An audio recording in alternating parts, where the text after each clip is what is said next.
So, hello, my name is James Ross, and this is my trauma explanation summary.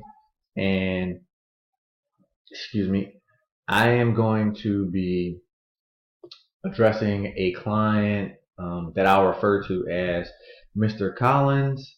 Um, this client has been through a bunch in his childhood that he really has not addressed. He's actually seen more so than experienced any physical trauma. It's been a lot of him witnessing things happening to other people, young guys his age in the neighborhood, between other gangs and just neighborhood violence, violence in school. So it's been a lot of things that he has experienced. Again, none of it is going to be a physical experience. All of it is more so things that he saw more than he actually, experienced any physical trauma. I'm just going to talk to him about, identifying trauma and the importance of, digging deep to figure out what's going on beneath the surface so that we can address the trauma that he has come into therapy with. Um, so we shall begin. Okay, Mr. Collins. I understand that you've come in today because you've had some difficult time, managing your emotions, and you've been having like outbursts and small.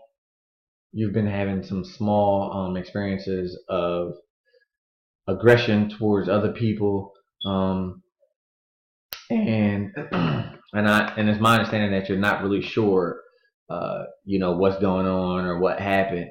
Um, I do see that you've witnessed a lot of things happening to people that you've known, people that you didn't know, basically in your community, and as well as I see that you've experienced some domestic violence between your parents.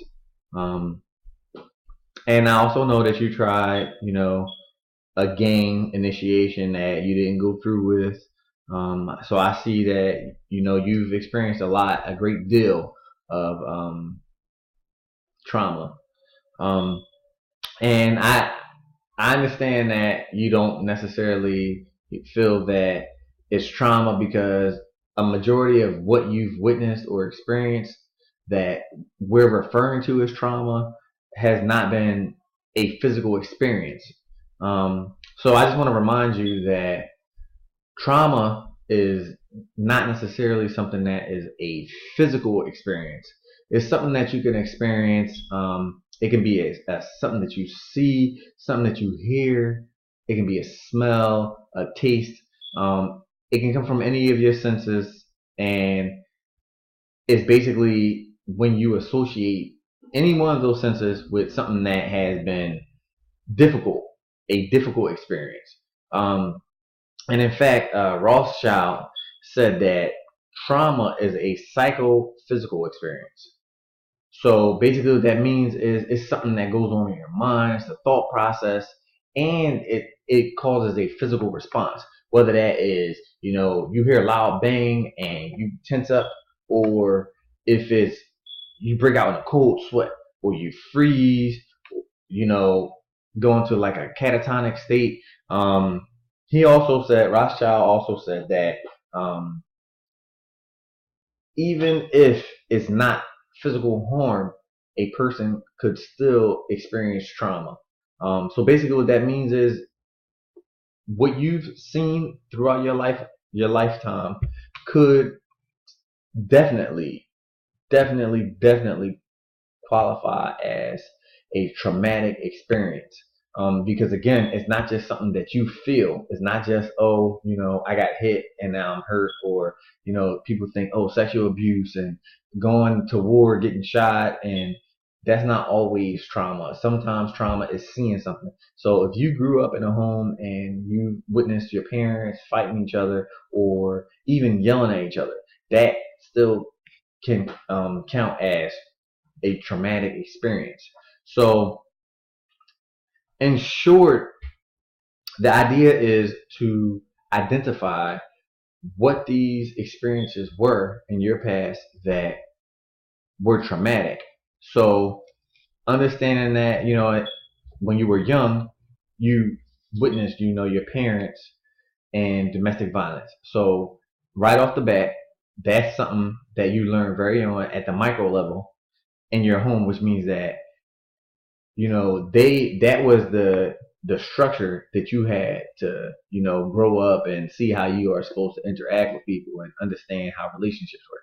And if you learned that violence is the appropriate form of communication between others, or, you don't do what I say, then I gotta hit you or I gotta curse at you, then it's absolutely possible that you can have that same mindset and take that and apply it to your own personal situations. Um, so it's understandable that you would, join into a gang, because violence is not something that is, it wasn't taught that violence is wrong. So something else that I would like for you to understand is that there is no wrong feelings, or is no wrong thought processes or anything like that. The whole purpose of you coming into therapy today is to figure out what we can do to help you address your your trauma. Um, so I was gonna say traumatic. I apologize for that. But the whole idea is that we want to come together, work together, and use, different psychotherapeutic approaches to address your trauma. So something that right off the bat I would think about is, cognitive behavioral therapy. That's one of the, most simplest forms of um, therapeutic approaches that helps to manage, your thought processes and the behaviors that are caused by these thoughts. So, gang related behaviors and stuff like that. So the idea is to change your thought processes, or your ideas about the situation, and work with you to figure out what's the best plan of correction. Um, Another possibility is the multi-systemic approach, because in this approach, we would be addressing multiple areas of your life. So, what's going on at school, what's going on at home, how that impacting you in the community. So the idea is that with the multi-systemic approach is that we understand that life happens in all these different places at all these different times, and one thing will impact another thing, which will impact another thing. So the idea would be that we would work together, myself and you, to come up with some kind of plan as to what can be done to fix that. You could feel free to speak to me about anything that comes up, any issues, and I want you to be comfortable. So, share as you feel it appropriate. If you want to sit here, think, then that's fine. If you don't feel comfortable about something, then don't share it. Hold on, and eventually the plan is that you will feel very comfortable, and you'll be willing to, share as we move forward. And I really look forward to helping you address your trauma. And I'm certain that once we identify what the triggers were, what caused the trauma, where it came from, then we can identify and apply the appropriate therapeutic approaches to ensure that we can, you know, we can get a get a we can get an idea of how we can address that. I apologize, I blanked for a second. But we get an idea of how to address your trauma, and I am more than certain that this is going to be very positive for yourself, and you let me know what I can do to make it comfortable and beneficial to you. Thanks for your time.